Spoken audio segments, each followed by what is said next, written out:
ভগবান 14খানা ক্যামেরা ছেড়ে দিয়ে রেখেছে, একটা না 14খানা শাস্ত্র বলছে। সেই ক্যামেরাগুলো কারা?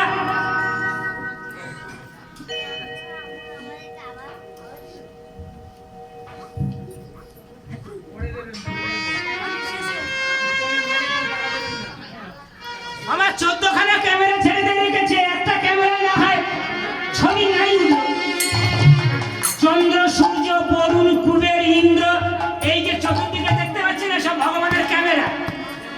13খানা ক্যামেরায় ফটো না উঠলেও এখন ভগবান নিজে যে ক্যামেরাটা ছেড়ে দিয়ে রেখেছে, সেই ক্যামেরা থেকে রেহাই পাওয়ার কোনো উপায় নেই। সুতরাং অফিসে গিয়ে ফাঁকি দিলে তবু মাপ আছে, কিন্তু হরিবাসরে এসে ভগবানের নামে ফাঁকি দিলে বাবা ওই ফাঁকির কোনো মাপ নেই। হরি এখন মুকুন্দ সরকার মহাপ্রভুর কথা মনে পড়েছে। মহাপ্রভু তো বলেছে যখন বিপদে পড়বে আমার কাছে যাবে। এখন মহাপ্রভুর নাম করতে করতে মুকুন্দ এবার বর্ধমান থেকে নবদ্বীপে যাচ্ছে। জয় গৌর হরি, জয় গৌর হরি, জয় গৌর হরি, জয় গৌর হরি। হরি বল হরি বল।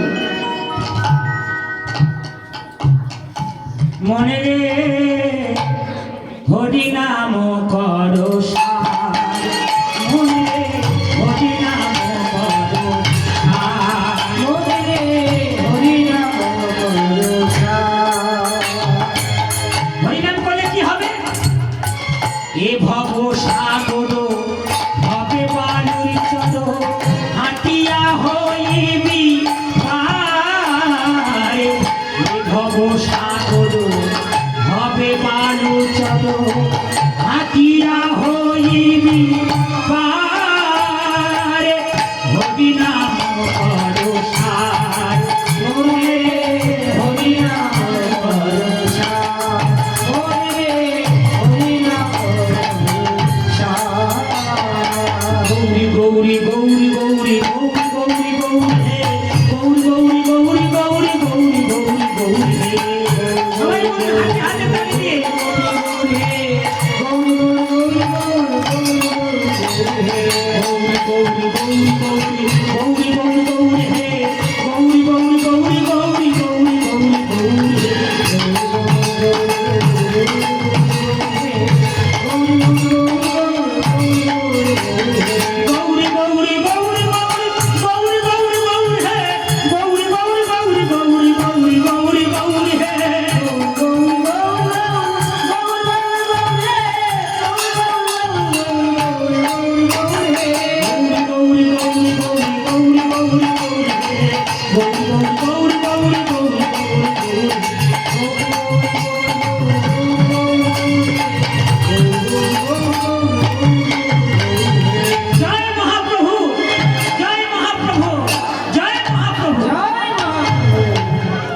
এবারে গৌরাঙ্গের গুণগান গাইতে গাইতে মুকুন্দ সরকার নবদ্বীপে চলে এলেন।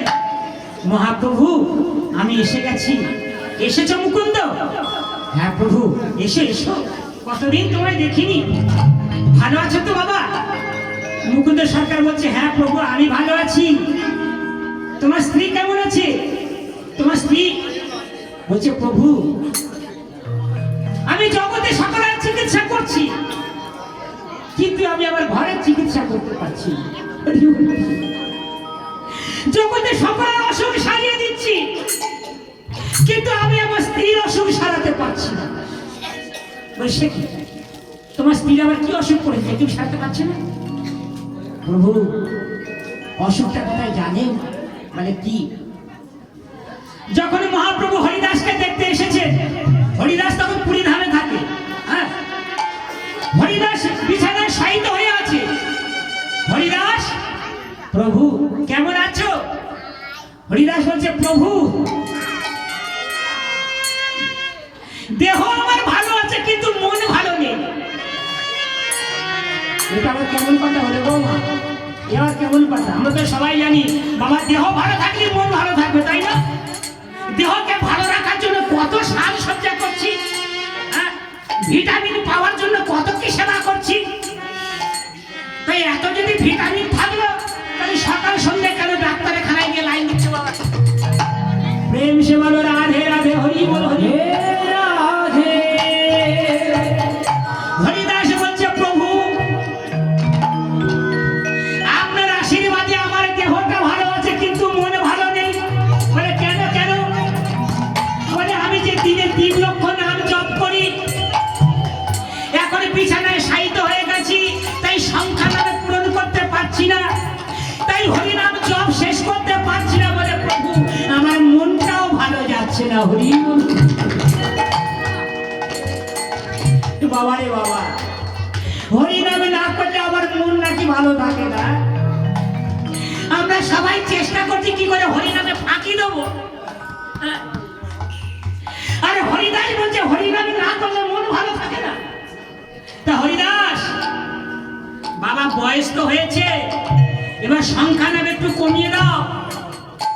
আগে 3 লক্ষ নাম জপ করতে, এখন একটু কমিয়ে দাও কমিয়ে দাও। বয়স তো হয়েছে, তুমি তো মুক্ত পুরুষ, তুমি তো মুক্তি পেয়েই দিয়েছো, ভগবানের কৃপা পেয়েই দিয়েছো। হরিদাস বলছে প্রভু আপনার চরণে আমার একটা অনুরোধ। বলে কি? প্রভু গো, তব চরণে আমার এই মিনতি, আমি যেন তোমার দর্শনে করিতে করিতে এই জগতে ছেড়ে চলে যেতে পারি। তার মানে কি বলবো? হে প্রভু, তুমি হলে জগতের স্বামী। ভগবান জগতের সকলের স্বামী, তো কি না? হ্যাঁ, কারা কারা বিশ্বাস করে ভগবান সকলের স্বামী? ছেলেদের স্বামী, মেয়েদের স্বামী, কীট পতঙ্গের স্বামী, গাছপালার স্বামী, 84 লক্ষ প্রজাতি সকলের স্বামী। তা ভগবান যদি সকলের স্বামী হলো, তা আমার ঘরেতে যে স্বামীটা আছে ওটা আবার কি? হ্যাঁ, এই কথা যদি শোনে বাড়ির স্বামী, বলে তোমার স্বামীগিরি ছাড়াবো। ব্রজ গোপিনীকে যখন মাঝ রাতে বিছানায় থেকে উঠে কৃষ্ণের বাঁশি ধ্বনি শুনে রাসলীলায় যাচ্ছে, বলে এত রাত্রি কোথায় যাচ্ছ? বলে কেন, আমার স্বামী বাঁশি বাজিয়ে ডেকেছে। স্বপ্ন আসেনি, বলে আমি ওর স্বামী, ও এখন বলে ওর অন্য স্বামী ডাকে। কটা স্বামী আছে রে? বলে দেখো দেখো, তুমি আমার দেহের স্বামী, কিন্তু জগতের স্বামী আমাকে বাঁশি বাজিয়ে ডেকেছে। তুমি আমাকে ঘরে দরজা দিয়ে আটকে রাখতে পারো, তুমি আমার দেহটাকে আটকে রাখতে পারো, কিন্তু আমার মনে চলে গেছে আমার জগতের স্বামীর কাছে। জগতের স্বামীর কাছে আমার মনে চলে গেছে সেই জগতের স্বামীর কাছে। তত্ত্বগুলো শুনবে। তাই হরিদাস ঠাকুর বলছে, প্রভু, স্বামীর আগে যদি স্ত্রী মারা যায় তাহলে স্ত্রী বিধবা হয়ে যায়, তাই না? তাই সেই বৈধব্য যন্ত্র আমি সহ্য করতে পারবো না। তাই কৃপা করে তোমাকে দেখতে দেখতে আমি যেন মরে যেতে পারি। হরিদাস ঠাকুর বলছে, আমি বিধবা হয়ে যাব তুমি যদি আমার আগে চলে যাও। আমার বেটা ছেলে আবার বিধবা হয় না? হ্যাঁ, হরিদাস ঠাকুর বেটা ছিল নাকি? হ্যাঁ, এইখানে খুব গুরুত্বপূর্ণ তত্ত্ব। আমরা সবাই কিন্তু নারী। পুরুষ বলতে জগতে একজন, তিনি হলেন অনাদি আদি হরি গোবিন্দম সর্বকারণের পরমে কারণম। তিনি হলেন জগতের মধ্যে একমাত্র পুরুষ, বাকি আমরা সবাই নারী কিংবা নারীর অংশ বিশেষ। তাই হরিদাস ঠাকুর বলছে, প্রভু, আমি যেন তোমার আগে চলে যেতে পারি, তাহলে আমার বৈধব্য যন্ত্রণা আর সহ্য করতে হবে না। হরে কৃষ্ণ। তবে আরেকটা নিবেদন প্রভু। বলে কি? আমার সেই নিবেদনটা আপনি রাখবেন? বলো বলো হরিদাস, বলো। প্রভু, আমার 3টে বাসনা আছে। মৃত্যুর সময় যেন তোমার চরণটা আমার হৃদয়ে ধরতে পারি,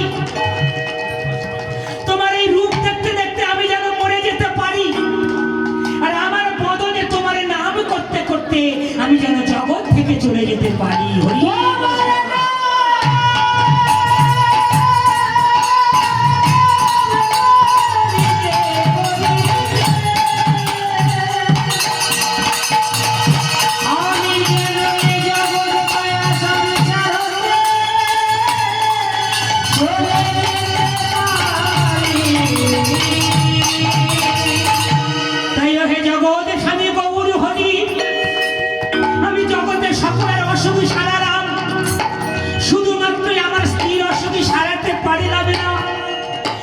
কৃপা করে আমার মহৌষধীরা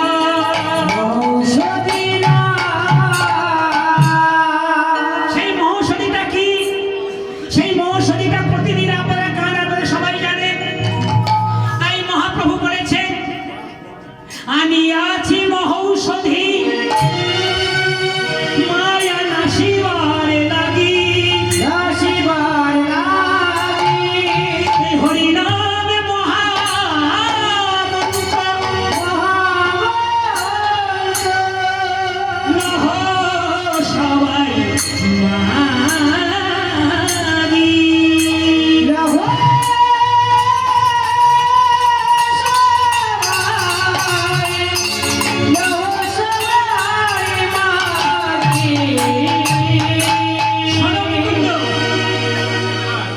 তখন মহাপ্রভু তাম্বুল চিবাচ্ছিলেন। তাম্বুল তাম্বুল মানে বোঝেন তো? বলবো তাম্বুল মানে পান। ভগবান পান খেতেন, কিন্তু আমাদের আচার্যগণ আমাদের খেতে বারণ করেছে। বলে এটা আবার কি? মানে ভগবান খাচ্ছে আমাদের তারা বাধা? বলে হ্যাঁ, ওটাই নিয়ম। ভালো করে শুনে রাখুন, ভগবানকে অনুসরণ করতে হয়, ভগবানকে অনুকরণ করতে নেই, তাহলে বিপদ আছে। আচ্ছা, ভগবান পান খেয়েছে, আপনি পান খান, বিপদ আছে। এখন শিবের ভক্ত অনেক জায়গায় আছে, আমি শিবের ভক্ত, বাবা শিব গাঁজা খাচ্ছে, আমিও শিবের ভক্ত, গাঁজা খাবো, কোনো অসুবিধা নেই, খাও খাও বাবা খাও।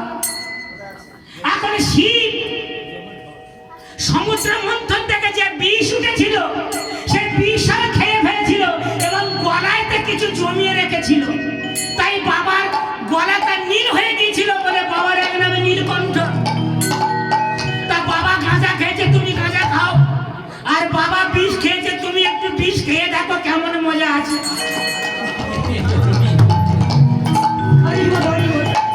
এখন বাবা হলো বিষ খেয়ে বিষ হজম করতে পারে, আর বাবা তুমি সাধারণ জীব, তুমি বিষ খাওয়ার আগে ওই শ্মশান ঘাটে একটা চিতা সাজিয়ে রেখে তবে এসে বিষ খাবে, ঠিক আছে? ভগবান কৃষ্ণ গিরি গোবর্ধন ধরেছিল, এখন আমি কৃষ্ণের ভক্ত, বাবা গিরি ধরেছে, আমিও গিরি ধরবো।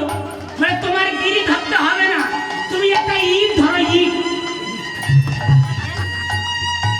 বাবা তো 7 দিন 7 রাত ধরেছে, আর তুমি 10টা মিনিট একটা ইট ধরে থাকো দেখি, পতন অবশ্যম্ভাবী। সেই জন্য শাস্ত্রে বলছে ভগবানকে অনুসরণ করো। তার মানে ভগবান শাস্ত্রে যা বলে গেছে, সাধু গুরু বৈষ্ণব শাস্ত্রে যেটা বলেছে সেটা করো, আর ভগবান যেটা করেছে সেটা করতে যেও না, সেটা করতে গেলে বিপদ অবশ্যম্ভাবী। প্রেম সে বলো রাধে রাধে রাধে। এই নিয়ে যাও মুকুন্দ, আমার এই চর্বিত তাম্বুল নিয়ে যাও, এই চর্বিত তাম্বুলটা তুমি তোমার স্ত্রীকে দিয়ে খাইয়ে দেবে। হ্যাঁ, ভগবানের প্রসাদ, ভগবান প্রসাদ পাচ্ছিল, সেই তাম্বুলটা দিয়েছে, এতে দুটো কাজ হবে। বলে কি? এক, তোমার স্ত্রীর শরীরে যা অসুখ আছে সব সেরে যাবে,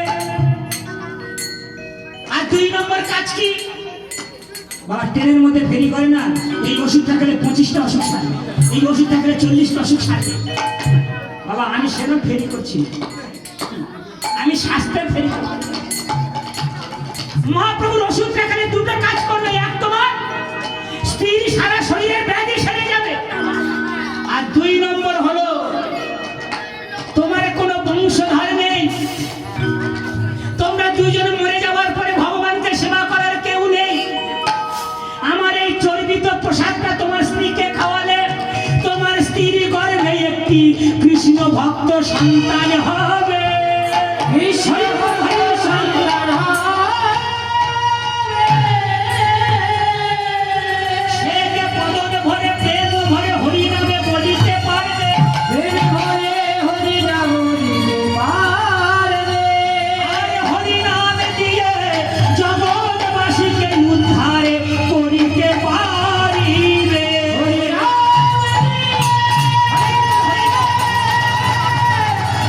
জগৎবাসীকে উদ্ধার করিতে পারিবে।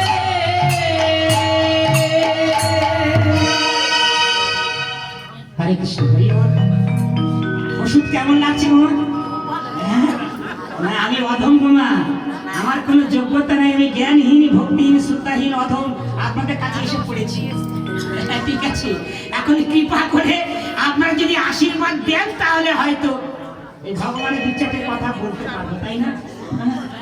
বলো কবে হবে বলো সেদিন আমার, কবে হবে বলো সেদিন আমার, কবে হবে আমার সেদিন, কবে হবে আমার সেদিন, কবে হবে বলো ঘরে কবে হবে বলো সেদিন আমার, কবে হবে বলো সেদিন আমার, কবে হবে বলো সেদিন আমার। অপরাধ ঘুচি শুদ্ধ নামে রুচি, অপরাধ ঘুচি শুদ্ধ নামে রুচি, অপরাধ ঘুচি শুদ্ধ নামে রুচি, কৃপা বলে হবে হৃদয়ে সঞ্চার, কবে হবে বলো সেদিন আমার, কবে হবে বলো সেদিন আমার, সে কবে হবে বলো সেদিন আমার। তিনাধি কহি কবে নিজে মানি, সহিষ্ণুতা গুণী হৃদয়েতে আনি, তৃণাধিক নিজেকে তৃণের চেয়ে কিছু ভাবতে হবে, আর কি সহ্য করার ক্ষমতা থাকতে হবে। বৃক্ষকে কেটে দিলে বৃক্ষ কোনো প্রতিবাদ করে না, সাধু মানুষ তেমন হবে। আর কি সকলে মানদ আপনি অমানি, সকলে মানদ আপনি অমানি, হয়ে আশা দিব কোন সংসারে, কবে হবে বলো সেদিন আমার, কবে হবে বলো কবে হবে বলো সেদিন আমার। সাধু মানুষ এমন হবে। তাই আমি জ্ঞানহীন ভক্তির শ্রদ্ধাহীন আপনাদের কাছে এসেছি, যদিও হরি কথা বলার কোনো যোগ্যতা আমার নেই। গুরুদেবের কৃপা বলে আমাকে যে যোগ্যতা দিয়েছে, আমি সেই যোগ্যতা দিয়ে আপনাদেরকে হরি কথা শোনাবার চেষ্টা করছি। আপনারা কৃপা করে সেই ভগবানের দিব্য নাম রস কীর্তন শ্রবণ করবেন। তাই মুকুন্দ সরকার ভগবানের সেই প্রসাদ এনে তার স্ত্রীকে বলছেন, কই গো, আরে এসে এসো, তাড়াতাড়ি এসো। মানে কি, আরে দেখো দেখো, আমি এতদিন তোমার চিকিৎসা করছি, তোমার অসুখ সারাতে পারি, কিন্তু আজকে স্বয়ং ভগবান তোমার জন্য মহৌষধি দিয়েছে। না না না, হা করো দেখে, হা করো হা করো। আরে তার স্ত্রীকে বলছে, হা করো, আমি তোমার মুখেতে একটা মহৌষধি দেব। এখন মুকুন্দ সরকারের স্ত্রী হা করলেন, আর মুকুন্দ সরকার কি করলেন, জয় গৌর হরি, জয় গৌর হরি, জয় গৌর হরি, জয় গৌর হরি। সেই ভগবান মহাপ্রভুর সেই চর্বিত তাম্বুলটা তার স্ত্রীর মুখেতে দিলেন। এবার শ্রদ্ধা ভাবে সেবা করি না। হ্যাঁ, শ্রদ্ধা হলো এই ভক্তি জগতের প্রথম ধাপ। আপনি যখন একতলায় থেকে দুতলায় উঠবেন, তখন সেই ধাপ ভেবে উপরে উঠতে হয়। তেমনি ভক্তি জগতে স্তর বাই স্তর উপরে উঠতে হয়। প্রথমে আসে শ্রদ্ধা, শ্রদ্ধা থেকে আসে সাধু সঙ্গ, সাধু সঙ্গের পরে ভজন ক্রিয়া, ভজন ক্রিয়া পরে অনর্থ নিবৃত্তি, তারপরে আছে নিষ্ঠা, নিষ্ঠার পরে আসে রুচি, রুচির পরে আসক্তি, আসক্তির পরে ভাব, আর ভাবের পরে মহাভাব, রাধারানী স্বরূপিণী আমার কৃষ্ণ প্রেমে লাভ করা যায়।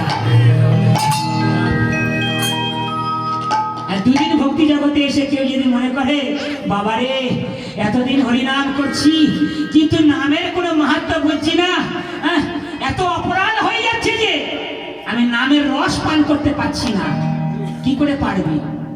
দশবিধ নাম অপরাধ, ভালো করে খেয়াল করে নাম জপ করতে হবে, মনটা নামেতে দিতে হবে। হরে কৃষ্ণ কৃষ্ণ কৃষ্ণ হরে হরে, হরে রাম রাম রাম হরে হরে। সুন্দর করে মনটা নামেতে যদি নিবেশ করা যায়, তাহলে নামের ফল পাওয়া যায়। তাই মুকুন্দ সরকারের স্ত্রী ভগবানের প্রসাদ পেলেন। এখন ভগবানের অশেষ কৃপা, দেখতে দেখতে সুসময় এলো। 10 মাস 10 দিন অতিবাহিত হয়ে গেল। পাড়া প্রতিবেশীর মায়েরা তাকে নিয়ে সুতিকারে ঘরে গেলেন। সেই শুভ দিন যখন এলো, তখন কি হচ্ছে, ওগো শুভ দিন ও শুভক্ষণ, শুভ দিনে শুভ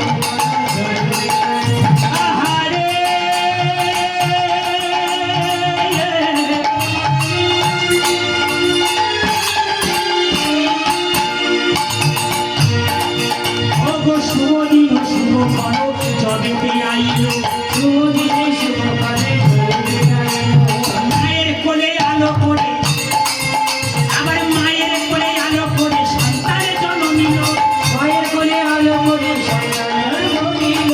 জন্ম নিল রে, জন্ম নিল, আজ জন্ম নিল রে। জন্ম নিল রে। মায়ের কোলে আলো করে জন্ম নিল রে। মায়ের কোলে আলো করে জন্ম নিল রে। যেই না মায়ের কোলে আলো করে সন্তানের জন্মগ্রহণ করলো, স্বর্গ থেকে দেবতারা পুষ্প পরিশনে করছে, শঙ্খের ধ্বনি হচ্ছে, উলুর ধ্বনি হচ্ছে। এমন সময় পাড়া প্রতিবেশী মায়েরা সেই ছোট্ট ছেলেকে কোলে করে এলে মুকুন্দ সরকারের কাছে নিয়ে বলছে, বাবা ঠাকুর এই দেখো, এই বুড়ো বয়সে তোমার কি সুন্দর একটা ছেলে হয়েছে, দেখো বাবা দেখো। হ্যাঁ, এতদিন সন্তানের কোনো মুখদর্শন হয়নি, এখন বুড়ো বয়সে ছেলেকে কোলে পেয়ে মুকুন্দ সরকারের মনের আনন্দ ধরছে না। এখন এই মুকুন্দ সরকার কিন্তু সরস্বতী দেবীর সেবা করছে, কৃষ্ণ ভক্ত। তা কৃষ্ণ ভক্তরা কিন্তু অন্যান্য দেবদেবীর পুজো করতেই পারে, কিন্তু ভগবান কৃষ্ণকে বাদ দিয়ে নয়। ভগবান কৃষ্ণ হলো কেন্দ্র, সেই ভগবান কৃষ্ণকে কেন্দ্র করে দেবে দেবী সকলের পুজো করতে পারেন। তাই মুকুন্দ সরকার তার ছোট্ট ছেলেকে নিয়ে সরস্বতী শ্রীচরণে দিয়ে বলছে, ওগো সরস্বতী শ্রীচরণে কইলা নিবেদন। সরস্বতী চরণে পূজারত। সরস্বতী শ্রীচরণে কইলা নিবেদন। সরস্বতী চরণে কইলা নিবেদন। কেন সরস্বতী চরণে দিলেন? তিনি বিদ্যার অধিষ্ঠাত্রী দেবী, আশীর্বাদে করো মা, আশীর্বাদ করো মা। আশীর্বাদে করো মা। আশীর্বাদ করো মা। কি আশীর্বাদ চাইছেন? আমার ছেলে যেন ডাক্তার হয়, উকিল হয়, ব্যারিস্টার হয়, তাই কি? হ্যাঁ? তাই কি? না, এখনকার বাবা-মারা চায়। কিন্তু মুকুন্দ সরকার কি বলছে? আশীর্বাদে করো মা। আশীর্বাদ করো মা। কি আশীর্বাদ চাইছে? যেন ভাগবত পড়িতে পারে, আশীর্বাদ করো। যেন ভগবান করিতে পারে, আশীর্বাদ করো মা। যেন গীতা পড়িতে পারে, আশীর্বাদে করো। যেন গীতা পড়িতে পারে, আশীর্বাদ করো মা। আর কি চাইছেন? যেন বৈষ্ণব সেবা করতে পারে, আশীর্বাদ করো। যেন বস্তু সেবা করতে পারে, যেন বস্তু সেবা করতে পারে, আশীর্বাদ করো মা।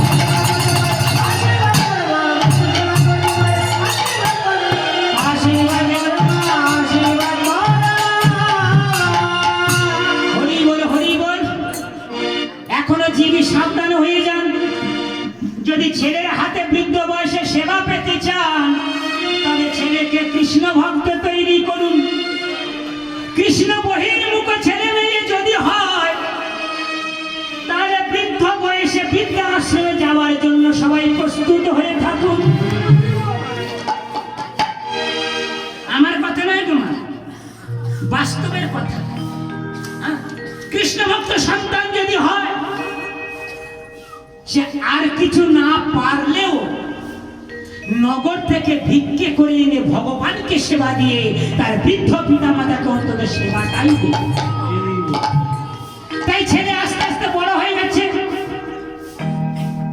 এখন মুকুন্দ সরকার প্রতিদিন মন্দিরে ঢুকে ভগবানকে সেবা করে। এখন এই ছেলে আস্তে আস্তে বড় হয়েছে। এখন এই ভগবানের মঙ্গল আরতি দেখার জন্য ওই বাবার সঙ্গে প্রতিদিন 4:30 সময়, 4:30 সময় মঙ্গল আরতি হয়। এখন এই বাচ্চা ছেলে জানলার পাশ থেকে ওর বাবা কি করে সব দেখে। এটাই হলো শিক্ষা। বাড়িতে বাবা মা যদি কৃষ্ণের ভক্ত হয়, তাহলে ছেলেকে আর শেখাতে হবে না। মা যদি মন্দিরে ঢোকে, ছেলেও মার আঁচল ধরে ধরে মন্দিরে যাবে, তাই না? মা ভগবানকে নমস্কার করবে, ছেলেকে শেখাতে লাগবে না, ছেলেও নমস্কার করবে। কি তাই না? এখন প্রতিদিনই বাবা মা যদি বাড়িতে বসে গীতা পড়ে, ভাগবত পড়ে, ছেলেও মার পাশে বসে বসে গীতা ভাগবত শুনবে, তাই না? তাই মহাপ্রভু বলেছেন, 10 পথে নিজ গৃহে দাঁড়াতে বসিয়া, দাঁড়াতে বসিয়া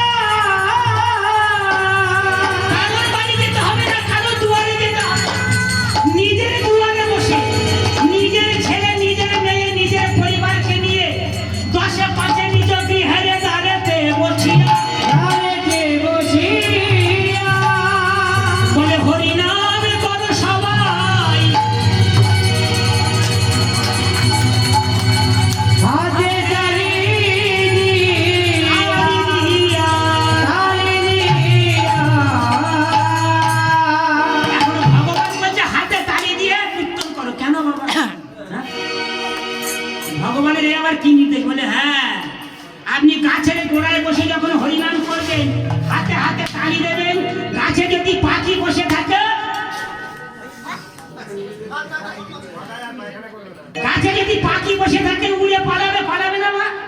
ঠিক তেমনি বলে আমাদের এই শরীরের মধ্যে কাম, ক্রোধ, লোভ, মোহ, কত আশা, বলে আশা পাশ শত শত, দানা বাঁধে অবিরত, কত আশা।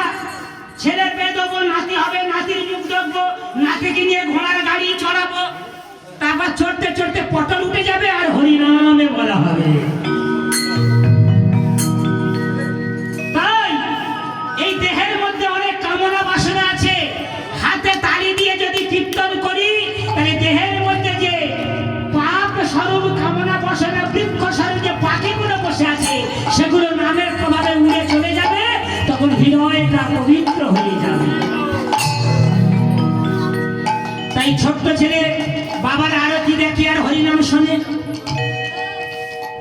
একদিন কি হলো, মুকুন্দ সরকার তিনি সবে মঙ্গল আরতি করেছে। মঙ্গল আরতি করার পরে ভগবানকে ভোগ লাগাবে, গোপীনাথকে ভোগ লাগাবে। এমন সময় পাড়ায় থেকে একজন দৌড়তে দৌড়তে এসে বলছে, কবিরাজজি, কবিরাজজি, আমার মা মরে যাচ্ছে, আপনি তাড়াতাড়ি চলুন, আপনি না গেলে আমার মাকে যে বাঁচাতে পারবো না। মুকুন্দ সরকার চিন্তা করছি, ভগবানের এখন সেবা দেওয়া হয়নি, এদিকে ভগবানের সেবা, আর ওদিকে আমি যদি না যাই তাহলে জীবেরও সেবা হবে না, জীবই মারা যাবে। তাই মনে মনে চিন্তা করছেন এই অবস্থায় কি করব, কি করবেন? হ্যাঁ, সবে ভগবানকে সেবা লাগাতে যাচ্ছে, এমন সময় পাড়া থেকে কে এসে বলছে, সাধু বাবা চলো, তুমি না গেলে আমার মা বাঁচবে না, কি করবেন? মুকুন্দ সরকার মনে মনে চিন্তা করছে, ঘরে আছে আমার ছোট্ট রঘুনন্দন, ছেলের নাম রেখেছে রঘু, রঘুনন্দন। ওই রঘুকে আজকে ভগবানের সেবার দায়িত্ব দিয়ে দিই, ও ভগবানকে ভোগ লাগাবে আর আমি গিয়ে জীবের চিকিৎসা করব। রঘু, রঘু, এখন ছোট্ট রঘু এখন প্যানে গুঁজতে গুঁজতে বাবার কাছে এসে বলছে, বাবা আমায় ডাকছো বাবা? হ্যাঁ হ্যাঁ, রঘু এদিকে এদিকে। কি? এই এক কাজ কর, ওই পাড়াতে আমি চিকিৎসা করতে যাচ্ছি, এখনো গোপীনাথের সেবা দেওয়া হয়নি, তুই এই নাড়ুগুলো নিয়ে গোপীনাথকে ভোগ লাগা। প্রত্যেকদিন নাড়ু ভোগ দিতে, নাড়ু এখনো শ্রীখণ্ডে সেই নাড়ু হাতে অবস্থায় আছে। হ্যাঁ, সেই লীলা শেষের দিকে বলছি, সেটা গেলে আপনার দিব্য লীলা দর্শন করতে পারবেন।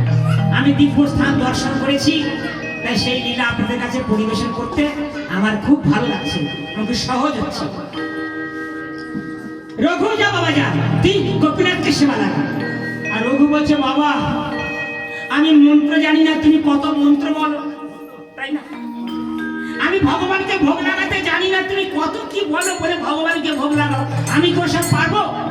বলে, ওরে রঘু, ভগবানকে সেবা করতে গেলে বলে শুদ্ধ সংস্কৃত মন্ত্র নাই বা উচ্চারণ করতে পারলি, তোর মনটা যদি শুদ্ধ থাকে তাহলে ভগবান তাতেই খুশি হয়ে যায়। হরি বল, হরি বল।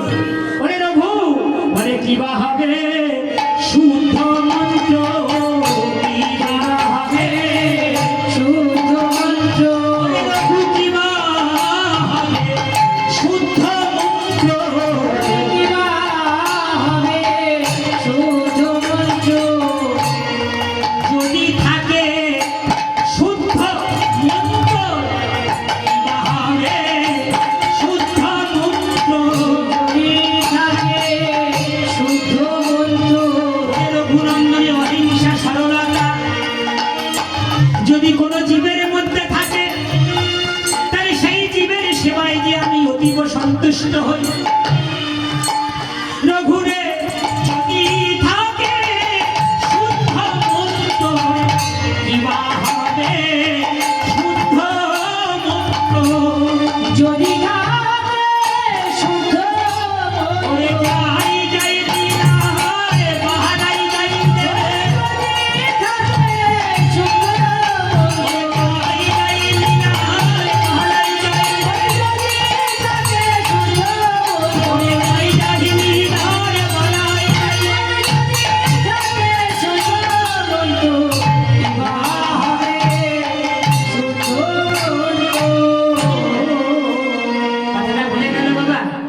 মধ্যে অনেকে আছে পড়াশোনা জানে না, তারা সংস্কৃত মন্ত্র কি করে শুদ্ধভাবে উচ্চারণ করবে? তারা ভগবান তার জন্য উপায় দিয়েছে। শোনো শোনো, সংস্কৃত মন্ত্র শুদ্ধ বলতে পারো না পারো তাতে ক্ষতি নেই, বলছো যদি ভালো করে বলতে না পারো না বলাই ভালো, না বলাই ভালো। এখন মন্ত্র বলতে গিয়ে যদি ভুল উচ্চারণ করি তাহলে সেটা ভালোর চেয়ে মন্দটাই বেশি হয়ে যাবে। সকলের আগে তুমি তোমার মনটাকে শুদ্ধ করো, মনটাকে পবিত্র করো। তোমার মনটা যদি পবিত্র থাকে, তোমার মনটা যদি শুদ্ধ থাকে, তাহলে তোমার শুদ্ধ মন্ত্র বলার দরকার হবে না। ওই শুদ্ধ মনে ভগবানকে পাওয়া যাবে। হরি বল হরি।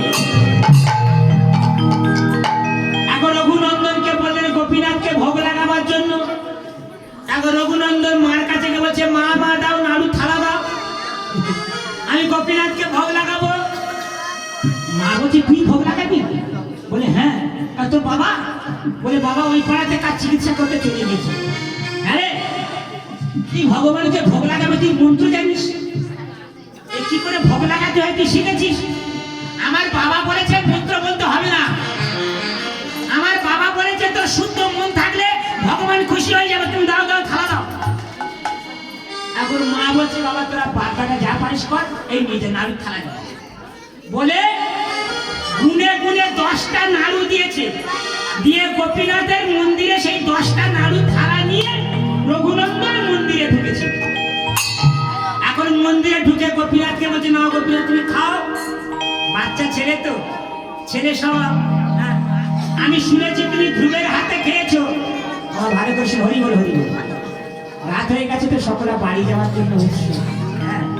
গৃহেতে প্রতিদিন থাকি, কিন্তু হরিনাম প্রতিদিন শোনার সৌভাগ্য হবে না। জানি না আমি আপনাদেরকে সন্তুষ্ট করতে পারছি কিনা। দিব্য হরিনাম পরীক্ষিত মহারাজ 7 রাত 7 দিন অনিদ্রায়, অতৃষ্ণায়, অক্ষুধায় তিনি ভগবানের লীলা কথা শ্রবণ করেছিলেন। আর আজকের মন্দির কর্তৃপক্ষ 3 ঘন্টার জন্য সেই লীলা আস্বাদনের সুযোগ তৈরি করেছে। যদি এর আগে হরিকথা হচ্ছিল, চেষ্টা করুন ভগবানের দিব্য নামেতে সময় দেওয়া। ভগবানের দিব্য নামে সময় দিলে পারমার্থিক কল্যাণ হবে, ভগবান খুশি হবে। রঘুনন্দন বলছে, তুমি ধ্রুবের হাতে খেয়েছো, প্রহ্লাদের হাতে খেয়েছো, আর আমি দিচ্ছি তুমি খাচ্ছ না, খাও খাও, খেয়ে নাও। আরে গোপীনাথ চুপচাপ আছে। গোপীনাথ তুমি খাবে না? ও বুঝেছি বুঝেছি, আমি কি বোকা রে বোকা। ঘরের দরজা খোলা আছে, জানলা খোলা আছে, ভগবান লজ্জা করছে তাই হয়তো খাচ্ছে না। তাই রঘুনন্দন কি করলেন? দরজাটা বন্ধ করে দিলেন, জানলাগুলো বন্ধ করে দিলেন, বলে এবারে খাও। তাতে করে গোপীনাথ খাচ্ছে না। বলে বুঝেছি বুঝেছি, আমার মতো বোকা আর কেউ আছে? ভগবান দুটো হাতে বাঁশি ধরে আছে, তা খাবে কি করে? হরি বল হরি বল। দেখো বাঁশি ওরা দুটো হাতে বাঁশি ধরে বাঁশি বাজাচ্ছে, তা খাবে কোন হাতে? বলে গিয়ে কি করলেন? হাতে থেকে বাঁশিটা খুলে নিলেন, গলায় থেকে মালা খুলে নিলেন, চরণ থেকে নপুর খুলে নিলেন। এবার খাও, এবারে খাও। তবুও খাবে না। বুঝেছি বুঝেছি, পাথরের মূর্তি, মাটির মূর্তি, দারু মূর্তি। আমরা যদি কেউ ভাবি ভগবান তো পাথরের মূর্তি, বাবা খেতে পারে না। ভগবান তো মাটির মূর্তি, আর খায় না। আচ্ছা যদি না খায় তাহলে লোক তারা বাতাসা দাও কেন বাবা? কি ভগবান যদি না খায় তাহলে ভক্তি ভাবে তার কাছে প্রসাদ দাও কেন? এটাই আমাদের ভাবের পরিবর্তন করতে হয়। ভগবান খায়, আমরা দেখতে পাই। কি করে দেখবো? এই দুটো চোখ দিয়ে তো শুধু জড় বিষয় সম্পত্তি দেখছি, এই দুটো চোখ দিয়ে তো শুধু পাপ দেখছি। এই চোখে ভগবানের লীলা দেখা যাবে না। ভগবানের লীলা দেখতে গেলে দিব্য নয়ন তৈরি করতে হবে, অপ্রাকৃত নয়ন তৈরি করতে হবে। সেই অপ্রাকৃত নয়নে ভগবান সেবা করছে, ভগবান বাঁশি বাজাচ্ছে, ভগবান গরু চড়াচ্ছে, এগুলো সব দর্শনে করা যাবে। হরি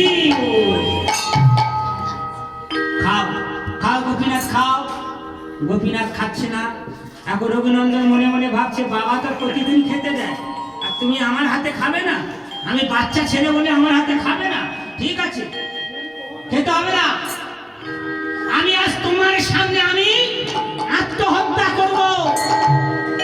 মন্দিরে পরে একটা কাঠারি ছিল, সেই কাঠারি নিয়ে ভক্ত ভগবানকে ভয় দেখাচ্ছে। হ্যাঁ, যশোমতী মা কৃষ্ণের কান ধরে মরে দিল। যশোমতী মা কৃষ্ণকে কান ধরে উঠবস করাতে।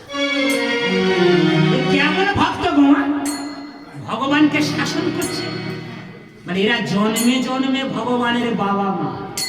ভক্ত সেই ভক্ত নৈষ্ঠকী ভক্ত। নৈষ্ঠকী ভক্তি যদি থাকে, মানে জগতের মানুষ যাকে দেখে ভয় পায়, সেই ভগবানের ভক্তকে দেখে ভয় পায়। তুমি যদি আমার হাতে সেবা পাও, আমি তোমার সামনে আত্মহত্যা করব। সকালবেলা উঠে জগতের লোক দেখবে তোমার কারণে আমার মৃত্যু হয়েছে। তোমার কারণে আমার মৃত্যু হয়েছে। হে গোপীনাথ, তখনই আমার চেয়ে তোমার নামে বেশি অপযশ করবে। বলবে না? আমার চেয়ে তোমার নামে লোকে বেশি বদনাম করবে। এই গো গোপীনাথ, তুমি যেটা ভালো বোঝো সেটাই করো। যেই না রঘুনন্দনে কাটারি নিয়ে নিজের গলাটা নিজে কাটতে যাচ্ছে, যেই না কাটারি নিয়ে রঘুনন্দনে নিজের গলা নিজে কাটতে যাচ্ছে, এমন সময় সেই মাটির পাথরের মূর্তি গোপীনাথ দুহাত বাড়িয়ে বলছে, রঘুনন্দন নারুতে,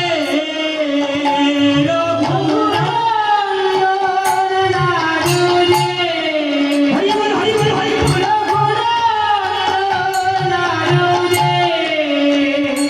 রঘুনন্দন নারুতে,